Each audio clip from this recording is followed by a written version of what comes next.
high school football teams, they were back in action across the Metro and Southern Indiana last night. And this morning, we're taking a look at all the highlights from those games in your high school playbook replay. We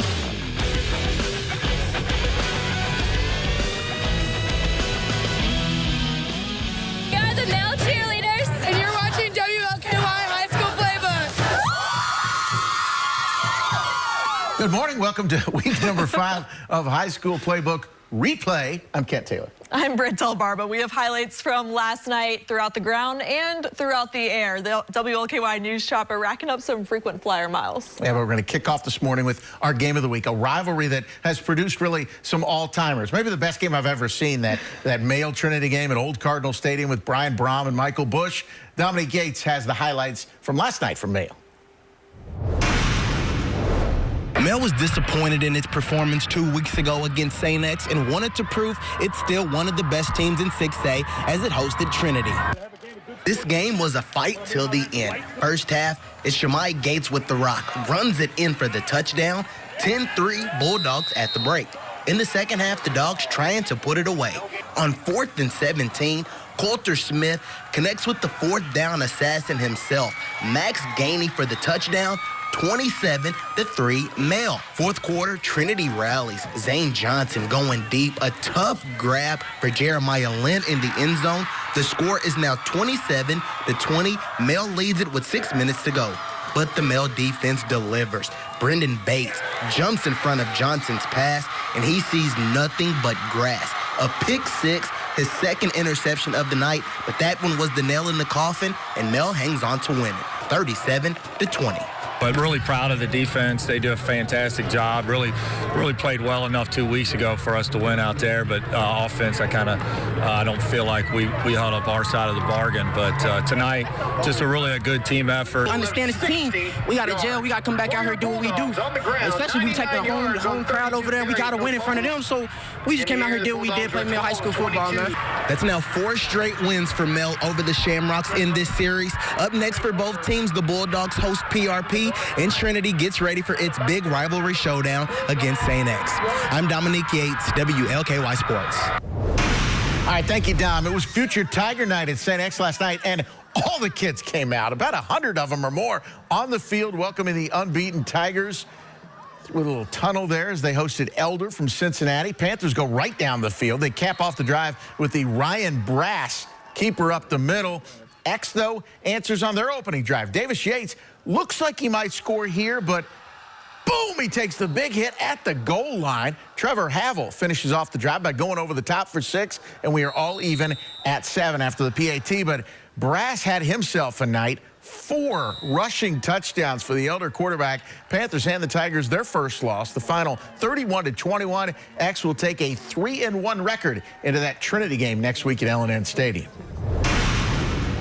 J-Town trying to stay perfect, off to a 4-0 start for the first time in 12 years, hosting Wagner. First quarter, the Wildcats breaking out all the plays, and Arion Roach breaking all the tackles on his way into the end zone. Wagner up by 6. Other end, QB Raymond Cornish finds his guy Caden Ruff for the touchdown. The Chargers go for 2 a little bit later. Cornish keeps it himself, and he's in for the score. J-Town remains undefeated, 38-12 the final score. A battle of unbeatens at Manual Stadium last night. The 4-0 Crimsons hosting 4-0 South Warren. Something had to give. Manual D only giving up 3 points a game. South Warren averaging over 44 a contest. Manual up 7-0. Eli Creech to Aiden Blakey on the big gainer. 43 yards to the 18-yard line. And then after some celebration on the next play, Jarian Trainer takes the handoff. Then he's going to disappear. So where'd he go? Which way did he go? Which way did who go? Wait, there he is. He's going to take it in for the touchdown. An 18-yard score. It's 14-0 Manual. The Spartans, though, made it interesting, but that Manual defense came up with the stops when they had to. They hold on for a 38-35 win. The Crimsons 5-0.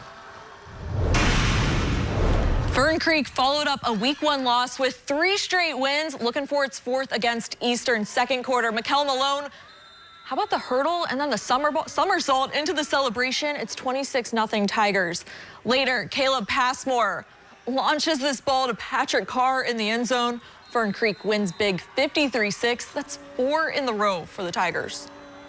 All right, now for some Friday night skylights from WLKY News. Chopper high above that new stadium, the new stands there at Holy Cross. Dakota Waldridge was our chopper spotter last night. Paul Amon shooting the video for us. Cougars welcoming Atherton to the Dixie. Ravens on the move. Andre Steele right up the middle.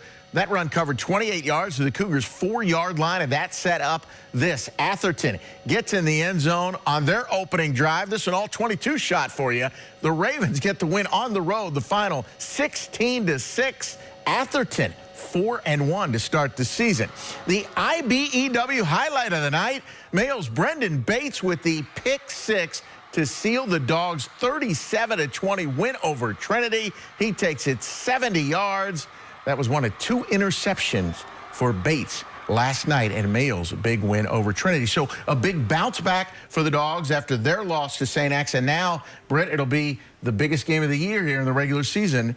Right there with Mayo Manual, but Trinity St. X next week at L&N Stadium. It's a game that I've heard about since I've gotten here, and it's one that I'm really looking forward to. Yeah, it's always big, and you never know.